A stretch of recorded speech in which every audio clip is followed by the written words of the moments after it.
जय हिंद साथियों। मैं एडवोकेट राजेंद्र कुमार स्वामी आपके अपने YouTube channel according to law में आपका बहुत बहुत स्वागत करता हूं। दोस्तों, आज की वीडियो में हम बात करेंगे कोर्ट मैरिज या लव मैरिज। कोर्ट मैरिज कैसे कर सकते हैं या लव मैरिज कैसे कर सकते हैं। दोस्तों, आगे बढ़ने से पहले आज की वीडियो में हम क्या क्या टॉपिक जो है वो लेकर आए हैं जिन पर हम डिस्कस करेंगे, और ये सभी के सभी टॉपिक वो टॉपिक हैं, वो क्वेश्चन हैं, वो क्वेरीज हैं जो आप लोगों के द्वारा ही मुझसे बार बार पूछी गई हैं। आज की वीडियो में हम दोस्तों बात करेंगे कोर्ट मैरिज में कितना खर्चा आता है। कोर्ट मैरिज के लिए मिनिमम गर्ल्स एंड बॉयज़ की जो एज है वो कितनी होनी चाहिए। यदि माता पिता कोर्ट मैरिज के खिलाफ हों तो क्या करें। यदि हमारे खिलाफ FIR हो गई है तो क्या करें, या फिर कोर्ट से हम प्रोटेक्शन कैसे लें, या फिर कोर्ट मैरिज के लिए कौन कौन से डॉक्यूमेंट्स हैं वो ज़रूरी होते हैं।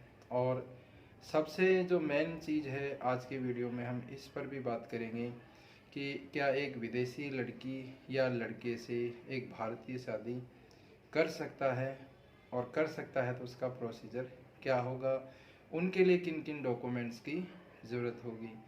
तो दोस्तों, आज का जो वीडियो है वो बहुत ही इंटरेस्टिंग होने वाला है। इसमें ऐसे ऐसे क्वेश्चंस जो आमतौर पर कोर्ट मैरिज करना चाहते हैं उनके दिमाग में आते हैं, उन सभी क्वेश्चंस की मैं डिटेल में आपको सारी जानकारी दूंगा।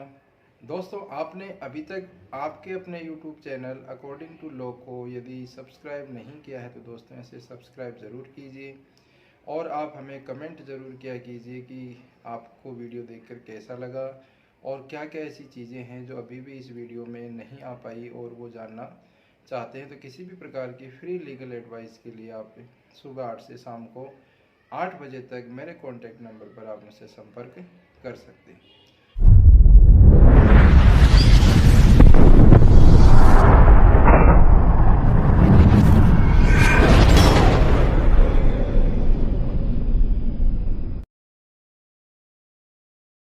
तो दोस्तों, छोटे से इंट्रो के बाद आपका एक बार फिर से स्वागत है हमारे YouTube चैनल, आपके YouTube channel according to law में। दोस्तों, सबसे पहले हम बात करते हैं एज की कि लड़की की शादी की उम्र कितनी होनी चाहिए। ज़्यादातर लोगों का ये मानना है, उनके दिमाग में डाउट है कि गवर्नमेंट के द्वारा लड़कियों की जो शादी की उम्र है वो 21 वर्ष कर दी गई है। तो दोस्तों, अभी ऐसा कानून नहीं बना है, ये कानून अभी लागू नहीं हुआ है। तो यदि अभी भी आपकी उम्र 18 वर्ष है या होने जा रही है तो आप शादी कर सकते हैं। कोई भी 18 वर्ष की लड़की और 21 वर्ष का लड़का जो पहले से शादीशुदा नहीं है वह कोर्ट मैरिज कर सकता है। दूसरा हमारा जो क्वेश्चन था, ज़्यादातर सभी लोगों के द्वारा ये क्वेश्चन पूछा जाता है कि शादी में खर्चा कितना आता है। तो दोस्तों, आप भी जानते हैं कि जब घर में शादी होती है, और यदि माँ बाप पेरेंट्स भी ये वीडियो देख रहे हैं तो मैं उनसे भी रिक्वेस्ट करूँगा कि हम लाखों रुपए जो पूंजी है वो जोड़ते हैं और हमारी बहन बेटियों की लड़कियों की शादी करके वो सारा पैसा खर्च कर देते हैं। यहाँ तक कि कई लोगों को तो शादी के लिए कर्ज भी लेना पड़ता है। वो सारी तमाम चीज़ें वो अपनी बेटियों को देते हैं और विदा करते हैं। उसके बाद भी लाखों कमियां निकल कर आती हैं और हमारी जमा पूंजी भी चली जाती है, और उसके बाद भी लड़की सुखी नहीं रहती है। लालची लोगों के द्वारा उसे परेशान किया जाता है। तो ये दहेज की जो परंपरा है, इस परंपरा को हम कोर्ट मैरिज के जरिए भी ख़त्म कर सकते हैं। क्यों हमारी मेहनत की कमाई को हम ऐसे वेस्ट करें। जब गवर्नमेंट के द्वारा ये व्यवस्था दी गई है, हमारे देश का कानून आपको ये व्यवस्था दे रहा है कि आप अपने बच्चों की कोर्ट मैरिज करके वो लाखों रुपए बचा सकते हैं। वो उनके करियर पर, उनके फ्यूचर पर आप खर्च कीजिए, न कि दिखावे में उस पैसे को खर्च कीजिए। तो लाखों रुपए जहाँ पर खर्च हो रहे हैं वहाँ पर आपका कुछ हज़ारों में यदि काम हो रहा है, कोर्ट मैरिज हो रही है, और वो भी एक सरकारी दस्तावेज, सरकारी प्रूफ आपको मिल रहा है, सर्टिफिकेट मिल रहा है, तो वो सबसे बेस्ट है। तो मेरे अनुसार तो आपको कोर्ट मैरिज ही अपने बच्चों की करनी चाहिए। और जो बच्चे जिनके पेरेंट्स कोर्ट मैरिज के लिए एग्री नहीं होते, कई सारे कारण हो सकते हैं। नंबर 1 इसमें हमारे देश में धर्म और जाति व्यवस्था को हम लोग सबसे ज़्यादा मानते हैं। जिस धर्म में हम हैं, हम विश्वास करते हैं, मानते हैं कि हमारी बहन बेटियों की शादी उसी धर्म में होनी चाहिए। या फिर जाति व्यवस्था का भी हमारे देश में बहुत ज़्यादा प्रभाव है, हम जाति व्यवस्था पर ज़्यादा जोर देते हैं। जबकि गवर्नमेंट के द्वारा भी, समाज के लोगों के द्वारा भी इंटरकास्ट मैरिज को प्रोत्साहन दिया गया है और दिया जा रहा है, तभी ये जाति व्यवस्था ख़त्म हो सकती है। और जब जाति व्यवस्था ख़त्म हो जाएगी तो हमारे देश का जो विकास है वो और तेज़ी से होगा। तो इंटरकास्ट मैरिज करने की वजह से भी पेरेंट्स जो हैं वो अपने बच्चों के खिलाफ हो जाते हैं, धर्म के नाम पर हो जाते हैं, या कई लोगों को केवल ईगो रहती है, जिसे हम अपनी भाषा में कह सकते हैं कि एक मरोड़ रहती है कि जी हम ही हैं और हमारे जैसा कोई नहीं है। तो ऐसा कुछ नहीं है, आप जैसे हो वैसे ही दूसरा भी हम ही सोचकर बात करता है। ईगो अपनी जेब में रखें, कानून व्यवस्था है, कानून के अनुसार यदि बच्चे चल रहे हैं, वो शादी करना चाहते हैं, तो ईगो की वजह से आप उन्हें ऐसा करने से ना रोकें। एक तो कानून उनको छूट देता है कि कोई भी भारतीय नागरिक जो 18 और 21 वर्ष का कपल है वो शादी कर सकता है। तो आप चाहें या ना चाहें वो शादी कर सकते हैं और कानून के द्वारा उनको सुरक्षा दी जाएगी, उनकी शादी करवाई जाएगी। आप चाहें ना चाहें तो सबसे अच्छा तो बेटर यही है कि आप भी हंसी खुशी अपने बच्चों की शादी में शामिल हों और उनका एक अच्छा कैरियर, एक अच्छी ज़िंदगी दें। साथ ही जो शादी करने जा रहे हैं उन लड़के और लड़कियों से भी रिक्वेस्ट है कि शादी आप कीजिए, लेकिन शादी करने के बाद आपकी गृहस्थी कैसे चलेगी, आप खाएंगे क्या, कमाते क्या हैं, ये चीज़ें भी ज़रूर देखें कि लड़के की सामाजिक आर्थिक स्थिति क्या है। केवल प्रेम जाल में फंसकर, घर से भागकर, घर वालों की संपत्ति चुरा कर आप शादी कर लेते हैं, तो वो संपत्ति, वो पैसे ज़्यादा समय तक नहीं चलेंगे। उसके बाद दिन में तारे आपको दिखने लगेंगे और जो प्यार है वही प्यार से आपको नफरत होगी। तो शादी एक ऐसा बंधन है जो जन्म जन्म तक चलता है, और कम से कम इस जीवन में तो आपका वो चलने वाला है। और एक बार आपने गलत स्टेप ले लिया तो आपकी पूरी लाइफ बर्बाद हो सकती है। तो जल्दबाजी में कोई निर्णय ना लें।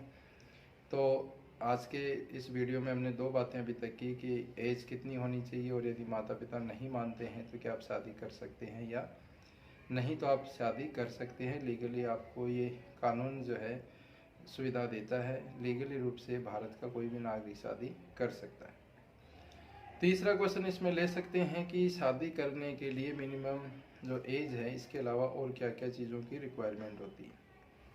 आज के वीडियो में हम जानेंगे कि कौन कौन से डॉक्यूमेंट्स चाहिए। तो डॉक्यूमेंट्स में आपके पास आधार कार्ड होना चाहिए, लड़का और लड़की दोनों के पास में, 10th की मार्कशीट होनी चाहिए या बर्थ सर्टिफिकेट होना चाहिए। इसके अलावा ड्राइविंग लाइसेंस हो सकता है, पासपोर्ट हो सकता है, फ़ोटो पहचान पत्र हो सकता है, या फिर आपके पास में पैन कार्ड हो सकता है।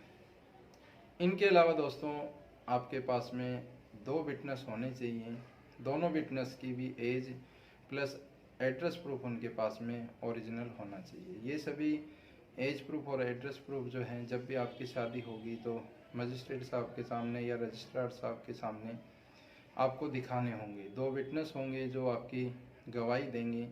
वो 2 विटनेस कोई भी हो सकते हैं, लड़के के यार दोस्त हो सकते हैं, लड़की की सहेलियाँ हो सकती हैं, या कोई भी 2 रिश्तेदार हो सकते हैं, जो दोनों की तरफ से एक एक विटनेस वहाँ पर बनेगा और अपनी आईडी भी देगा। इसके अलावा आपके पास में कलर पासपोर्ट साइज़ की फ़ोटो होनी चाहिए, फ़ोटोग्राफ्स आपके पास में होने चाहिए। आप एक ही दिन में यदि शादी करना चाहते हैं तो वो भी पॉसिबल है। दिल्ली में आप आकर के, गाज़ियाबाद में आप आकर के एक दिन में केवल 3 घंटे में आप शादी करके वापस जा सकते हैं। यहाँ से आपको सरकारी सर्टिफिकेट मिलेगा, रजिस्टर्ड सर्टिफिकेट मिलेगा, जहाँ इसकी मैं वेबसाइट भी आपको बताऊंगा। इस वेबसाइट पर भी आप जा कर के उस सर्टिफिकेट को ऑनलाइन चेक कर सकते हैं। ये एक सरकारी सर्टिफिकेट होता है, ये वैलिड होता है। इसको आप ये नहीं कह सकते कि ये एक, जैसे किसी ने मुझे बताया था या कई लोगों के क्वेश्चंस आते हैं कि जी रजिस्टर्ड मैरिज के लिए तो कम से कम 30 से 90 दिन का समय लगता है। तो दोस्तों 30 से 90 दिन का जो समय लगता है, शादी उस तरीके से भी होती है। और 1 डे जो 2 से 3 घंटे का प्रोसेस होता है, उसमें भी शादी हो सकती है। अब एक चीज़ और यहाँ पर आप लोगों के दिमाग में है कि जी नोटिस घर पे जाएगा, पुलिस आएगी, पुलिस वेरिफिकेशन होगी। तो इस 2 से 3 घंटे की शादी के अंदर कोई नोटिस नहीं जाता है, कोई पुलिस वेरिफिकेशन नहीं होती है। एक क्वेश्चन आप लोगों का ये भी था कि यदि हम आधार कार्ड यूज करते हैं, आधार कार्ड जैसे ही हम प्रोवाइड कराएंगे तो उसका OTP हमारे घर वालों को चला जाएगा, पता लग जाएगा। तो आधार कार्ड से किसी प्रकार का कोई OTP वहाँ पर नहीं जाता है। आधार कार्ड के अलावा दूसरी आईडी भी आप जो है यूज कर सकते हैं।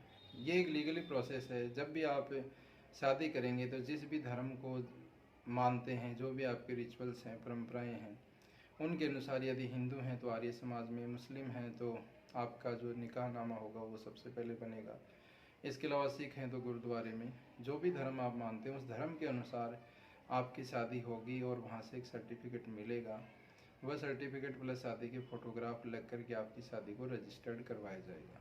और दोस्तों, यदि आप चाहते हैं कि नहीं, मैं किसी भी धर्म को नहीं मानता या धर्म के अनुसार शादी नहीं करना चाहता, तो स्पेशल मैरिज एक्ट 1954 के अनुसार आप बिना धर्म बदले या बिना धर्म की परंपराओं को निभाए भी शादी कर सकते हैं। यहाँ पर केवल आपको फिर एक मैरिज सर्टिफिकेट मिलता है, इसके द्वारा भी आप कर सकते हैं। और स्पेशल मैरिज एक्ट के अनुसार दो अलग अलग धर्मों को मानने वाले लड़का और लड़की या विदेशी भी इसमें शादी कर सकते हैं। और कोई विदेशी लड़का या लड़की भी भारत में आकर शादी करना चाहता है तो वह भी या तो धार्मिक रूप से पहले आर्य समाज में या फिर गुरुद्वारे में या फिर निकाहनामा जो है लेकर के उसके बाद में अपनी शादी को रजिस्टर्ड करवा सकता है। और स्पेशल मैरिज एक्ट में भी वो शादी कर सकते हैं। दोस्तों, कोई फॉरेनर व्यक्ति जो है, लड़की या लड़का भारत में आता है और भारत में आकर वो शादी करवाना चाहता है तो उनके लिए कुछ प्रोसेस अलग से है। जैसे कि उनके पास में सबसे पहले एनओसी होनी चाहिए, यानी जिस भी देश के वो नागरिक हैं वो भारत में आते हैं तो या तो वो अपने देश से आते हुए या भारत में आकर के एम्बेसी में आकर के एक एनओसी लेंगे। इस एनओसी में ये बताया जाएगा कि आप मैरिड हैं या अनमैरिड हैं, क्योंकि ज़्यादातर कंट्री के द्वारा ये रिकॉर्ड रखा जाता है। तो आप एनओसी जब लेंगे तो उसमें ये होगा कि आप अनमैरिड हैं तो आप भारत में शादी कर सकते हैं, और यदि आप मैरिड हैं तो उसमें वो लिखा हुआ आएगा तो आप शादी नहीं कर सकते। तो एनओसी लेना ज़रूरी है। एनओसी से, और यदि आपने पहले शादी कर रखी है और डाइवोर्स ले रखा है तो उस देश में, जिस देश के कोर्ट में आपका डाइवोर्स हुआ है, वहाँ की डाइवोर्स डिग्री जो है वो आपको ओरिजिनल यहाँ पर लगानी होगी। इसके अलावा आपको यहाँ पर जो पासपोर्ट, आपका जो पासपोर्ट है, पासपोर्ट दिखाना होगा। और पासपोर्ट के अलावा जो वीज़ा मिला हुआ है वो वीज़ा आपका वैलिड होना चाहिए। जी हाँ दोस्तों, वीज़ा यदि आपका वैलिड नहीं है, वीज़ा एक्सपायर हो चुका है या होने वाला है, तो उस प्रोसेस में आपको फिर प्रॉब्लम आ सकती है। इसलिए जब भी आप भारत में आएँ और शादी करना चाहें तो आपका वीज़ा वैलिड होना चाहिए। वैलिड वीज़ा, पासपोर्ट और एनओसी के अलावा आपको अपने देश की जो ड्राइविंग लाइसेंस होता है, क्योंकि ज़्यादातर देशों में हमारे देश की तरह आईडी नहीं बनती हैं, तो ड्राइविंग लाइसेंस में, डीएल में ही सब कुछ जो है एड्रेस मेंशन होता है, तो वो वहाँ की आईडी मानी जाती है। ये सब डॉक्यूमेंट्स जब आप आएंगे तो ये सब डॉक्यूमेंट्स लगा करके कोई भी विदेशी व्यक्ति भी भारत में आकर शादी कर सकता है। इस तरह से आपको केवल इन फॉर्मेलिटीज़ को पूरा करना होगा। इसके अलावा दोस्तों, और कोई यदि किसी प्रकार का क्वेश्चन है या किसी प्रकार की आपको लीगल हेल्प चाहिए या सलाह चाहिए तो आप मेरे दिए गए कॉन्टैक्ट नंबर पर सुबह 8 से शाम को 8 तक संपर्क कर सकते हैं। फ्री ऑफ कॉस्ट आपको लीगल हेल्प, एडवाइस दी जाएगी। मेरे ये वीडियो बनाने का मकसद सामाजिक कार्य, समाज सेवा और लोगों में कानून की जागरूकता को फैलाना है, न कि किसी प्रकार का अपने चैनल को प्रमोट करना या पैसा कमाना मकसद है। लेकिन दोस्तों, आप जब भी कॉल करें तो समय का ज़रूर ध्यान रखें और किसी के बहकावे में ना आएँ, या फिर स्टाम्प पेपर पर जैसे कई लोग शादी करवा देते हैं तो ऐसी शादी ना करें, वो रजिस्टर्ड मैरिज नहीं होती है। आप पूरा प्रोसेस अपनाएं। शादी आप कर रहे हैं तो पहले आप संपर्क करें, सलाह लें और कम से कम 1-2 दिन पहले कॉल करके अपनी शादी की बुकिंग कराएं और उसके बाद तसल्ली से आप आकर शादी करके जाएं। तो दिए गई जानकारी के अनुसार आगे आप स्टेप लेंगे, और किसी प्रकार की अन्य हेल्प के लिए आप मेरे कॉन्टैक्ट नंबर पर मुझसे संपर्क कर सकते हैं। वीडियो यदि आपको अच्छा लगता है और लगा है तो सब्सक्राइब करें, चैनल को लाइक करें और वीडियो को शेयर करें उन लोगों के पास जो कोर्ट मैरिज करना चाहते हैं। आज के लिए इतना ही। जय हिंद दोस्तों। तो दोस्तों, यदि आपको हमारे वीडियो पसंद आते हैं तो प्लीज़ चैनल को आप सब्सक्राइब कीजिए, वीडियोज़ को लाइक किया कीजिए और नोटिफिकेशन आपके पास आता रहे, इसके लिए बेल आइकन को ज़रूर प्रेस कीजिए। और दोस्तों, आपको कभी भी किसी भी प्रकार की लीगल हेल्प के लिए, किसी भी प्रकार की समस्या के लिए यदि कोई लीगल एडवाइस चाहिए तो सुबह 8 से शाम को 8 बजे तक आप मेरे कॉन्टैक्ट नंबर पर कॉल कर सकते हैं। कई बार समय अभाव की वजह से या कोर्ट में होने की वजह से हम आपका फ़ोन यदि अटेंड नहीं भी कर पाते हैं तो आप व्हाट्सएप पर मैसेज छोड़ सकते हैं। उसके बाद आपसे जैसे ही समय रहेगा संपर्क किया जाएगा। तो आज के लिए इतना ही। देखते रहिए आपका अपना पसंदीदा YouTube channel according to low. जय हिंद दोस्तों।